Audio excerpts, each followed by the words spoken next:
Hello അസ്സലാമു അലൈക്കും. പുതിയ വീഡിയോയിലേക്ക് എല്ലാവർക്കും സ്വാഗതം. അപ്പോൾ ഇന്ന് ഞാനിതാ ഒരു തക്കാളി ഇട്ടിട്ടുള്ള ഒരു നെയ്ച്ചോറാണ് കേട്ടോ റെഡിയാക്കുന്നത്. അപ്പോൾ വെള്ളിയാഴ്ചത്തെ വ്ളോഗാണിത്. അപ്പോൾ ഞാൻ ആദ്യം തന്നെ ഇതാ ഒരു പാനൊക്കെ അടുപ്പത്ത് വെച്ച് ഒരു സ്പൂൺ നെയ്യ് ഒഴിച്ചെടുത്ത്, കുറച്ച് വെളിച്ചെണ്ണ ഒഴിച്ചെടുത്ത്, പിന്നെ ഓൾ സ്പൈസസ് ഒക്കെ ഇട്ടെടുത്ത്, പിന്നെ വലിയ ജീരകം ഇട്ടെടുത്ത്, പിന്നെ സവോള 2 സ്ലൈസ് ചെയ്തതും കൂടെ ഇട്ട് കൊടുത്തിട്ട് നന്നായിട്ട് വഴറ്റിയെടുക്കുക. ഇത് വഴണ്ട് വന്നതിന് ശേഷം ഒരു തക്കാളി ഇതുപോലെ നീളത്തിൽ അരിഞ്ഞിട്ട് അതും കൂടെ വഴറ്റിയെടുക്കുക കേട്ടോ. അത് വഴഞ്ഞ് വന്നതിന് ശേഷം അരിയൊക്കെ കഴുകിയിട്ട് ആ ഒരു ഓയിലിട്ടിട്ട് നന്നായിട്ടൊന്ന് റോസ്റ്റ് ചെയ്തെടുക്കുക.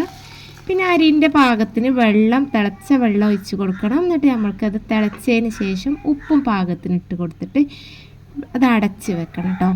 അടച്ച് വെച്ച് ചെറിയ തീയിൽ ഒന്ന് വേവിച്ചെടുക്കുക. ഫസ്റ്റ് ഒരു 2 മിനിറ്റ് ഹൈ ഫ്ലെയിമിൽ, പിന്നെ ചെറിയ തീയിൽ വേവിച്ച് ഫ്ലെയിമൊക്കെ ഓഫാക്കിയതിന് ശേഷം കുറച്ച് ഗാർണിഷ് ചെയ്യാൻ വേണ്ടിയിട്ട് ക്യാരറ്റും സവാള ഫ്രൈ ചെയ്തതും അണ്ടിമുന്തിരിയും പിന്നെ മല്ലിച്ചപ്പും കൂടെ ആഡ് ചെയ്തെടുക്കുക. എന്നിട്ടൊന്ന് ദം ചെയ്തെടുക്കുന്നുണ്ട്. അത് ദം ചെയ്യുമ്പോഴാണ് ഇതിൻ്റെ ഒറിജിനൽ ടേസ്റ്റ് കേട്ടോ. അപ്പോൾ ഞാൻ ഇതിലതാ ഒരു ഗ്രാമ്പൊക്കെ വെച്ചിട്ട് അടച്ച് വെച്ചിട്ടുണ്ട്. ഒരു 10 മിനിറ്റ് ദം ചെയ്ത് ദമ്മ് പൊട്ടിച്ചപ്പോൾ എന്തോ ഒരു സ്മെല്ല് നല്ല അടിപൊളി ടേസ്റ്റാണ്. അപ്പോൾ എല്ലാവരും ട്രൈ ചെയ്ത് നോക്കുക.